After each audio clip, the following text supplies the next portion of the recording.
வாழ்த்துக்கள் மேம். உங்கள பத்தி நம்ம நேயர்கள் கூட ஷேர் பண்ணிக்கோங்க. வாழ்த்துக்கள். என் பேர் ஞானஒளி. நான் ஆப்டோமெட்ரிஸ்ட்டாக இருக்கிறேன். இங்கே தாகிரா ஆப்டிக்கலில் ஒர்க் பண்ணிகிட்டு இருக்கேன். நான் வெவ்வேறு ஆப்டிக்கலில் நான் ஒர்க் பண்ணியிருக்கேன் தான். பட் ஆனால் இங்கே ரொம்ப எனக்கு பீஸ்ஃபுல்லாக இருக்குது. 20 இயர்ஸு எனக்கு இதில் எக்ஸ்பீரியன்ஸ் இருக்குது. பிஃபோர் மேரேஜ் நான் இந்த ஃபீல்டில் தான் இருந்தேன். அப்புறம் ஆஃப்டர் மேரேஜ் குழந்தைங்கள பார்த்துக்கிறதுனால இந்த ஃபீல்ட்லேருந்து கொஞ்சம் வைண்டப் பண்ணிட்டேன். இடையில கொஞ்சம் பியூட்டிஷனு, யோகா அது இது அந்த மாதிரி இதில் குழந்தைங்க வளர வரைக்கும் இருந்தேன். அதுக்கப்புறம் திருப்பி இந்த ஃபீல்டுக்கு வந்துட்டேன். இதில் கொஞ்சம் நல்ல ஒரு சர்வீஸ் ஓரியன்டாக மன அமைதி கிடைக்கிறதுனால இதில் நான் இந்த இதை கண்டினியூ பண்ணிகிட்ருக்கேன். தஞ்சாவூர் ஓல்டு பஸ் ஸ்டாண்டுக்கு ஆப்போசிட்டில் தாகிரா ஆப்டிக்கல் இருக்குது.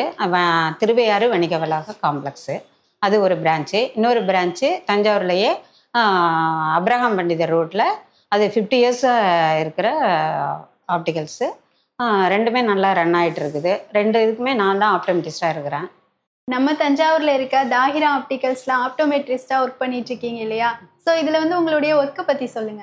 என்னோடய ஒர்க்குன்னா, பார்வை கோளாறு அந்த மாதிரி வரவங்களுக்கு தூரத்து பார்வை கிட்டத்து பார்வை ரெண்டையும் டெஸ்ட் பண்ணி ப்ரிஸ்கிரைப் பண்ணுறது, அந்த கண்ணாடியோட பவரை கொடுக்கறது. அடுத்தது அவங்களுக்கு வேறு ஏதாவது இருந்தாலும், ஆப்ரேஷன் பண்ணுற மாதிரி இருந்ததுனாலும் பார்த்துட்டு சஜஸ்ட் பண்ணி ஹாஸ்பிட்டலில் ஒரு 2 அனுப்புவேன். அப்புறம் அவங்களுக்கு இரிட்டேஷனு அந்த மாதிரி வேறு ஏதாவது இருந்ததுன்னா கூட அதுக்கு ட்ராப்ஸ் எழுதுறது, அதுக்கான ஆத்தரைசேஷன் எனக்கு இருக்குது. அதுவும் செய்வேன். இது எனக்கு ரொம்ப மன அமைதி கொடுக்கறதுனால இது ரொம்ப விருப்பப்பட்டு நேசித்து இந்த ஒர்க்கை நான் பண்ணிகிட்ருக்கேன். விருப்பப்பட்டு இந்த ஃபீல்டுக்குள்ள ரொம்ப நல்லாவே பண்ணிட்டு இருக்கீங்கன்னு சொல்லலாம். இப்போ ஒருத்தர் உங்ககிட்ட கண்ணில் பிரச்சனை இருக்குன்னு வர்றாங்கன்னா, அவங்களுக்கு தூர பார்வை தான் இருக்கு, கிட்ட பார்வை தான் இருக்கு அப்படின்னு எப்படி கண்டுபிடிக்கிறீங்க? இல்லை, ஏஜ் பொறுத்து அவங்களோட ஒர்க்கை பொறுத்து நாங்கள் கண்டுபிடிச்சிருவோம். அவங்க கம்ப்ளைண்ட் பண்ணுவாங்க, இந்த மாதிரி ஹெட்டேக் இருக்குது, இல்லை கண்ணில் வலி இருக்குது, தண்ணி வருது, அந்த மாதிரி வரும் பொழுது ஒரு 20 இயர்ஸ்க்கு கீழே உள்ளவங்களுக்குனா தூரத்து பார்வையாக தான் மெயினாக இருக்கணும் அவங்களுக்கு. அதை நாங்கள் மிஷின் ஆட்டோ ரெஃப்ராக்டோமீட்டர்னு ஒரு மிஷின் வந்திருக்கு. முன்னாடி நான் படிக்கும் போதெல்லாம் வெறும் மேனுவலாக தான் நாங்கள் பார்த்துட்டு இருந்தோம். இப்போ நிறைய மிஷின் இருக்கிறதுனால அதில் பார்த்தாவே தெரியும் பவர் வர்றது. அதை வச்சு அவங்களுக்கு சின்ன வயசு பிள்ளைங்க அப்படின்னா கிட்டத்து பார்வை இருக்காது, தூரத்து பார்வை மட்டும்தான் இருக்கும். ஆஃப்டர் 40 இயர்ஸு தூரத்து பார்வையும் இருக்கும், கிட்டத்து பார்வையும் இருக்கும். அதுக்கு தகுந்த மாதிரி பார்த்துட்டு கொடுப்போம். ஒருத்தவங்களுடைய ஏஜை வச்சு அவங்களுடைய கண்கள்ல இருக்கக்கூடிய பிரச்சனையை கண்டுபிடிச்சிருவீங்க இல்லையா? அதுக்கப்புறம் அவங்களுடைய கண்களுக்கு கண்ணாடி போடுறாங்கல்ல, அது கண்ணாடி போடுறது அவசியமா? வாழ்நாள் ஃபுல்லா அதை போட்டிருக்கணும் அப்படிங்கிற ஒரு அவசியமும் இருக்கு? அப்படிலாம் எல்லாருக்கும் கட்டாயம் போடணும் அப்படின்னு இருக்காது. அவங்கவுங்க நேச்சர் ஆஃப் ஒர்க்கை பொறுத்து, அவங்களுக்கு கம்ப்ளைண்ட்டை பொறுத்து போடணுமா. ஒரு ரொம்ப கம்மி பவர் இருந்தது, ஒரு 0.25 0.5 இருந்ததுன்னா நெக்லிஜிபிள் தான் அது. அது கொஞ்சம் எக்ஸசைஸ் பண்ணுங்கள், கொஞ்சம் ஃபுட்டெல்லாம் கொஞ்சம் விட்டமின் ஏ உள்ள மாதிரி ஃபுட்டை எடுத்துக்கோங்க அப்படின்னு சொல்லுவோம். ஹை பவர் 1.5 1 2 3 4 அப்படின்லாம் இருக்கும். சில பேருக்கு 10 கூட இருக்கும். அவங்களாம் லைஃப் லாங் போட்டு தான் ஆகணும். இப்போ பார்த்தீங்கன்னா நிறைய பேர் சின்ன வயசுலயே ஏன் கண்ணாடி போடுறாங்க? அந்த மாதிரி இருக்கிறதுக்கு மாற்று வழி எதுவும் இருக்கா? மாற்று வழி எதுவும் இல்லை. அது சொன்னாலும் பிள்ளைங்க இப்போ யாரும் கேட்கறது கிடையாது. சரியான ஃபுட்டு எடுத்துக்கிறது கிடையாது. ஃபாஸ்ட் ஃபுட்டு தான் அதிகமாக எடுத்துக்கிறாங்க, அது ஒன்று. அப்புறம் கண்ணுக்கு இப்போ சின்ன பிள்ளை 1.5 வயசுலேருந்து மொபைல் பார்க்க ஆரம்பிச்சிடுறாங்க. அப்புறம் ஸ்கூல் பண்ணாலும் கிளாஸ் எல்லாம் மொபைல்லையே தான் நடக்குது. அப்படிங்கும்போது அதுக்கு தகுந்த இன்டேக் அவங்க எடுத்துக்கிறது கிடையாது. அதுக்கான சத்துள்ள ஆகாரங்கள் எதுவும் சாப்பிட்றது கிடையாது. ஃபாஸ்ட் ஃபுட்டாக சாப்பிட்றதுனால அது கொஞ்சம் கஷ்டம்தான். இப்போ இருக்க காலகட்டத்தில் அவங்க ரொம்ப ஃபாஸ்ட்டாக போயிட்டு இருக்கிறதுனால கண்ணாடி போடுற மாதிரி இருக்குது. இப்போ சின்ன குழந்தைகள் கண்ணாடி போடுறத பத்தி சொன்னீங்க. அதே மாதிரி இப்போ பாத்தீங்கன்னா நிறைய பேர் இந்த ப்ராக்ரெசிவ் கிளாஸ் அப்படிங்கிற அந்த கண்ணாடியை தான் யூஸ் பண்ணிட்டு இருக்காங்க. அதை பத்தி கொஞ்சம் சொல்லுங்க. ப்ராக்ரெசிவ் கிளாஸ் அப்படின்னா இப்போ அட்வான்ஸாக அது வந்திருக்குது. முன்னாடி ஒரு 15-20 இயர்ஸ்க்கு முன்னாடி பைஃபோக்கல்னு சொல்லிட்டு அந்த இதுதான் போட்டுட்டு இருந்தாங்க. பைஃபோக்கல்னா அது 2 பார்வை தான் தெரியும். தூரத்துக்கு கிட்டக்க 1 ஃபீட்டில் உள்ளது, அடுத்து தூரத்தில் பார்க்குறவங்களுக்கு மட்டும் தான் பைஃபோக்கல் போட முடியும். அதில் கொஞ்சம் டிஸ்அட்வான்டேஜ் இருக்குது. சிஸ்டம் பார்க்குறவங்களுக்கு அதெல்லாம் கஷ்டமாக இருக்குது. அடுத்தது தலையை தூக்கி பார்க்கும்போது கழுத்து வலி வந்துடும். ப்ராக்ரஸிங்கிறது அட்வான்ஸ் மாடல் மல்டிஃபோக்கல் லென்ஸ். அது 3 ஸ்பேஸில் அது தெரிகிற மாதிரி அவங்க மேனுஃபேக்சர் பண்ணியிருப்பாங்க. கிட்டத்துக்கும் பார்க்கலாம், மீடியமாக உள்ள இதுவும் பார்க்கலாம். சிஸ்டம் பார்க்கும்போது அந்த ஒரு 1.5 அடி 2 அடி அந்த மாதிரி உள்ளதையும் பார்க்கலாம், தூரத்துலேயும் பார்த்துக்கலாம். அந்த ரவுண்டு ஷேப் இல்லாதனால அவங்களுக்கு நடக்கிறதுக்கு சிஸ்டம் பார்க்கும்போது அதெல்லாம் இப்போ கழுத்து வலி அந்த மாதிரிலாம் இல்லாமல் ஈஸியாக போட்டுக்கலாம். அவங்களுக்கு கொஞ்சம் எக்ஸ்பென்சிவ் தான், பட் ஆனால் நல்லாயிருக்கும் அது. இப்போ ஸ்பெஷலா வந்திருக்க ப்ராக்ரெசிவ் கிளாஸை பத்தி சொன்னீங்க. ம். அதே மாதிரி நீங்க உங்களுடைய இந்த ஆப்டோமெட்ரிஸ்ட்ல பாத்தீங்கன்னா விஷன் தெரப்பி அப்படிங்கிற ஒரு பார்ட் இருக்கும்ல, அந்த ம். பார்ட்டை பத்தி சொல்லுங்க. விஷன் தெரப்பின்னா ஒரு எக்ஸசைஸ் தான் கண்ணுக்கு. கண்ணில் சில குறைபாடுகள் இருக்கவங்களுக்கு அந்த தெரப்பி வந்து நாங்கள் சொல்லி தருவோம். எதை மாதிரி உள்ளவங்களுக்கு அது யூஸ் ஆகும் அந்த தெரப்பி அப்படின்னா, தெரப்பி மீன்ஸ் எக்ஸசைஸ் மட்டும் தான். கண்ணுக்கு மட்டும் உள்ள எக்ஸசைஸ் தான். இந்த மாதிரி சில பேருக்கு வந்து ஒரு கண்ணு மட்டும் நல்லா தெரியும்.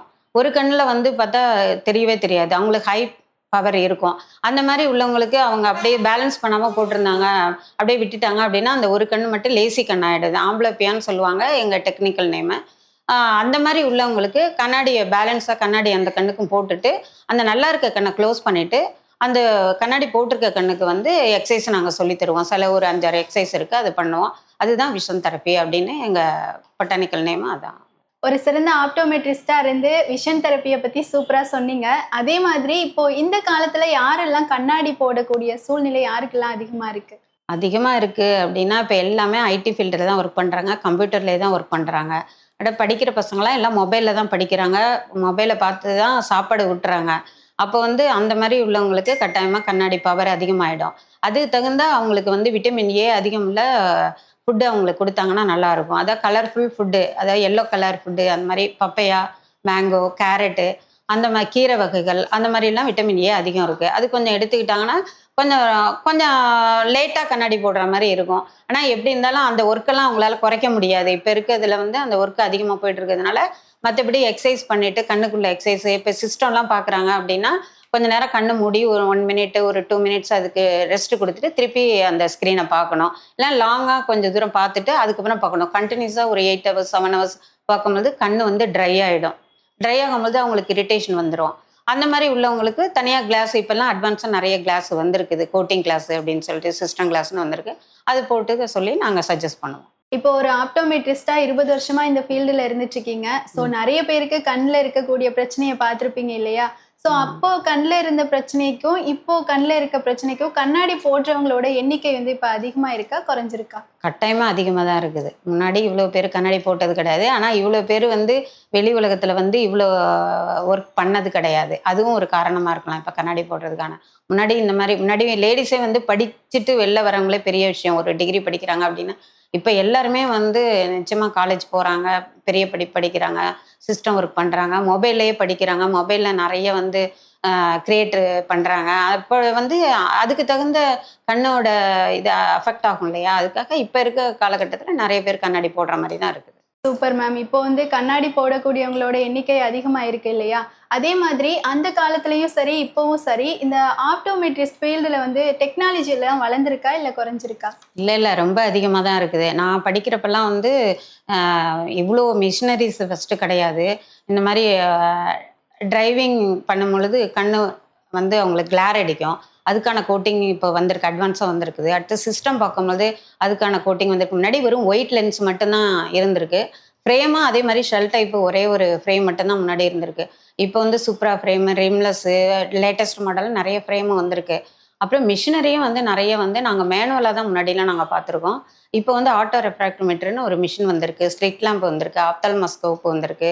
அடுத்து ஃபிட்டிங் பண்ணுறதுக்கு எட்ஜர் மிஷினு, அதோட பாலிஷ் பண்ணுற மிஷினு, அது எல்லாமே இப்போ வந்திருக்க டெக்னாலஜி. அப்புறம் கேட்ராக்ட் ஆப்ரேஷன் பண்ணுறதுக்கு முன்னாடி கார்னியாவை ஒரு ஆஃப் வந்து அதை எடுத்துட்டு அதுக்கப்புறம் தான் அதை வந்து எடுப்பாங்க. எடுத்துட்டு வெளியில் +10 அந்த மாதிரி ஹெவியான வெயிட் உள்ள லென்ஸ் தான் வெளியில் போட்டுக்கிட்டு இருந்தாங்க முன்னாடி. இப்போ அது மாதிரி கிடையாது. லேசர்னு நிறைய அட்வான்ஸு ஆப்ரேஷன் அந்த மாதிரி வந்திருக்கு. உள்ளறையே IOL மீன்ஸ் இன்ட்ராகுலர் லென்ஸ், உள்ளர லென்ஸ் வச்சிடுறாங்க. இப்போ வெளியில் வந்து அந்த கேட்ராக்ட் அந்த லென்ஸை நம்ம பை பர்த்லேயே உள்ள லென்ஸ் எடுத்துட்டு உள்ளர வேற லென்ஸு இப்போ வச்சிடறாங்க. அது எல்லாமே இப்போ அட்வான்ஸாக வந்தது தான். நான் படிக்கும் பொழுதெல்லாம் இந்த மாதிரி இவ்வளோ அட்வான்ஸு இது எதுவுமே கிடையாது. பேசிக்கல் மாடல் என்ன ஃப்ரேமோ, பேசிக்கு ஒயிட் லென்ஸு, ஆட்டோ கூலிங் அந்த மாதிரி இருக்கும். ஒரே ஒரு ஃப்ரேம் தான் இருக்குது. எந்த மிஷினரியும் கிடையாது அப்போல்லாம். இந்த காலத்துல ஆப்டோமெட்ரிஸ்ட் ஃபீல்டுலயும் டெக்னாலஜி ரொம்ப வளர்ந்துருக்குன்னு தான் சொல்லணும். அதே மாதிரி இப்போ ஆப்டோமெட்ரிஸ்டா நிறைய பேர் படிச்சுட்டு இருப்பாங்க, நிறைய பேர் இந்த ஃபீல்டுக்குள்ள வரணும்னு நினைச்சிட்டு இருப்பாங்க. அவங்களுக்கு எல்லாம் என்ன சொல்லணும்னு நினைக்கிறீங்க? நிச்சயமா உண்மையாகவும் நேர்மையாகவும் இருக்கணும். அடுத்தது அவங்களுக்கு சர்வீஸ் பண்ணணும். அது ஒரு பேஷனாக எடுத்து செய்யணும்னு தான் நான் நினைக்கிறேன். நான் வந்து அந்த மாதிரி தான் நினச்சி நான் அந்த ஃபீல்டில் நான் இடையில வேறு ஃபீல்டில் போயிருந்தேன். இருந்தாலும் அந்த ஃபீல்டை விட இது வந்து நல்லா இருக்குது. வந்து ஒவ்வொரு பேஷண்ட்டை பார்க்கும்போது நம்மளுக்கு ஒரு மனசுல அமைதியும் ஒரு நிம்மதியும் கிடைக்கும். அவங்களுக்கு நம்மளால சர்வீஸ் பண்ண முடியுது அப்படின்னு நம்ம செய்கிறோம். வெறும் காசுக்காக மட்டும் செய்யாமல் அது நல்ல ஒரு ஒரு பேஷனாக எடுத்துக்கிட்டு நம்மளோட ஆத்மார்த்தமாக அதை செய்யணும்னு நினைக்கிறேன். நான் ஒர்க் பண்ணுற இடமும் சரி, ஓனர்ஸ் 2 ஓனருமே சரி அந்த மாதிரி கேரக்டராக இருக்கிறதுனால தான் என்னால் அது இந்த அளவு என்னால் செய்ய முடியுது. மற்ற எத்தனையோ இடத்துல நான் வேலை பார்த்துருக்கேன். இந்த ஒரு ஒரு ஃப்ரீடமும் எனக்கு கிடைச்சது கிடையாது. என் சர்வீஸ் பண்ணுறதுக்கான ஒரு இடமும் எனக்கு அந்த இது இல்லாமல் இருந்தது. இது ரொம்ப நல்லா இருந்தது. இதே மாதிரி ஒவ்வொரு ஆப்டோமெட்ரிஸ்ட்டும் இது மாதிரி செய்யணும்னு நான் நினைக்கிறேன். நிச்சயமா மேம். இப்போ வந்து பாத்தீங்கன்னா நம்ம நேயர்களுமே அதிரியஃபம் மகளிர் மட்டும் நிகழ்ச்சியை கேட்டுட்டு இருப்பாங்க. சோ அவங்களுமே உங்களை வந்து காண்டாக்ட் பண்ணணும் அப்படின்னு நினைச்சாங்கன்னா எப்படி காண்டாக்ட் பண்றது? எப்போ வேணால் காண்டாக்ட் பண்ணலாம். எங்கள் ஷாப்பு நம்பரும் இருக்குது, என்னோட நம்பரும் இருக்குது. என்ன உங்களுக்கு டிப்ஸ் வேணாலும் கேட்டுக்கலாம். நிறைய நான் வந்து என்னோட அனுபவத்தை நான் வந்து எல்லாருக்கும் ஷேர் பண்ணுறது தான் எனக்கு வந்து விருப்பமாக இருக்குது. ஃபுல் அண்ட் ஃபுல்லு நான் இங்கே தான் நான் மார்னிங் ஒரு 10:30க்கு வந்தேன்னா 8 o'clock வரைக்கும் இங்கே தான் இருக்கேன். எனக்கு குழந்தைங்களே எல்லாம் பெரிய பிள்ளையானதுனால எனக்குன்னு வந்து இதில் தான் பண்ணணும் அப்படின்ற ஒரு இதில் இருக்கேன். அதனால் எப்போ வேணாலும் ஃபோன் பண்ணி கேட்டாங்கன்னா என்னால் முடிஞ்ச அளவு என்ன செய்யணுமோ ஹெல்ப் பண்ணுவேன்.